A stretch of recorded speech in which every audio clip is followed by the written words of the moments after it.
Seberapa pentingnya klinik sanitasi?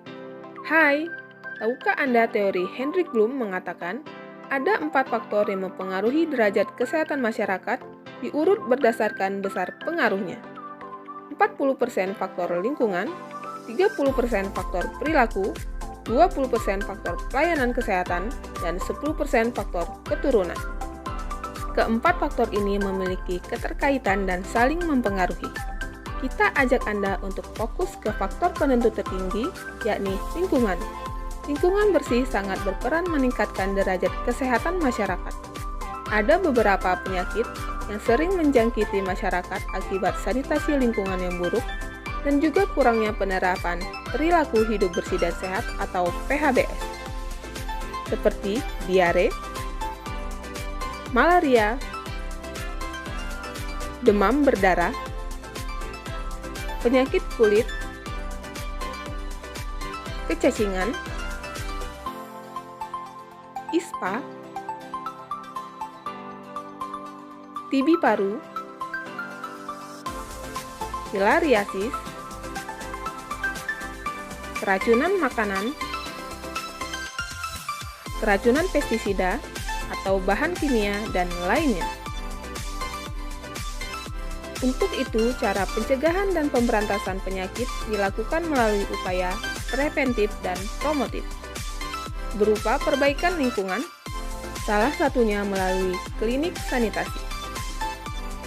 Apa itu klinik sanitasi?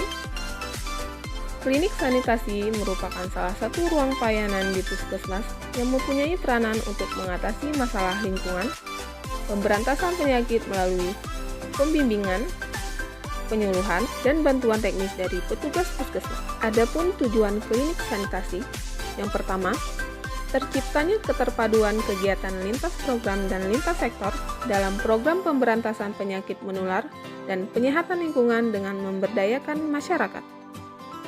Yang kedua, meningkatnya pengetahuan, kesadaran, kemampuan dan perilaku masyarakat, pasien, klien, dan masyarakat untuk mewujudkan lingkungan dan perilaku hidup bersih dan sehat atau PHBS.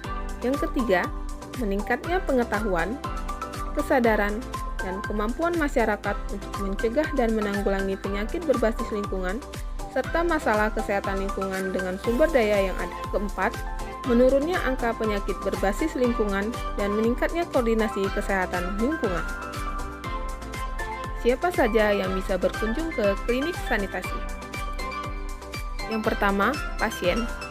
Pasien penderita penyakit berbasis lingkungan seperti diare, ISPA, DBD, malaria, kecacingan, kulit atau gatal-gatal, keracunan pestisida, dan TB paru. Yang kedua, klien atau masyarakat. Masyarakat yang datang untuk melakukan konsultasi terkait permasalahan kesehatan lingkungan seperti masalah sampah, pencemaran tanah, pencemaran udara, pencemaran air, dan pencemaran lainnya. Adapun alur pelayanan klinik sanitasi di UPTD Puskesmas Rawat Inap Bukit Kemuning. Yang pertama, pasien atau klien mencuci tangan dengan sabun dan air mengalir sebelum memasuki puskesmas. Yang kedua, pasien atau klien melakukan pendaftaran di loket pendaftaran. Kemudian, pasien menuju Balai Pengobatan atau BP untuk melakukan pemeriksaan yang dilakukan oleh dokter dan perawat. Selanjutnya, pasien dengan penyakit berbasis lingkungan dirujuk ke klinik sanitasi. Bagi klien atau masyarakat, dapat langsung masuk ke klinik sanitasi. Pasien atau klien kemudian melakukan konseling di klinik sanitasi. Pasien yang sudah melakukan konseling kemudian menuju ruang farmasi untuk mengambil obat yang sudah diresepkan oleh dokter. Bagi klien atau masyarakat, diperbolehkan pulang setelah melakukan konseling. Lalu, pasien atau klien yang telah melakukan konsultasi akan dilakukan pelayanan home visit jika dibutuhkan. Setelah mengambil obat, pasien penyakit berbasis lingkungan diperbolehkan untuk pulang. Yuk mari jaga lingkungan. Lingkungan bersih, lingkungan sehat. Pesan ini dipersembahkan oleh UPTD Puskesmas Rawat Inap Bukit Kemuning.